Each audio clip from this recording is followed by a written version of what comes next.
You know, tomorrow my wife and I will be celebrating 6 years of marriage.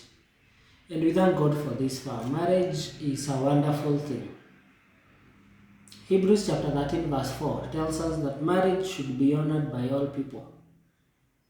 And marriage is the picture of Christ, who is the bridegroom, and the church, that is believers, who are the bride of Christ. So today I want to share a recipe for good marriage as outlined by Paul in the book of Ephesians chapter 5 verse 22 to 33. And here he talks about the things that husbands should do and wives should do. And of course he's talking about the mystery of Christ and the church.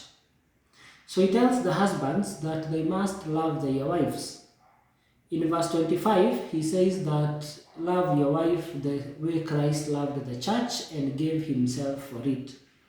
That means you love sacrificially. Number 2, he says you love your wife the way you love your own body.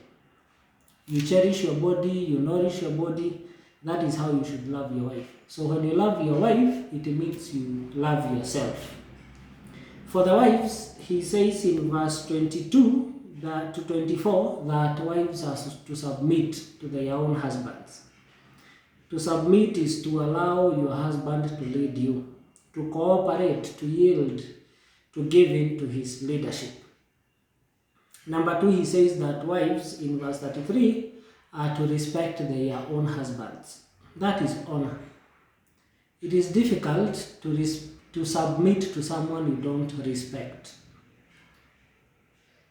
And the enemy of marriages, the devil uses selfishness. He brings selfishness and pride to destroy many marriages.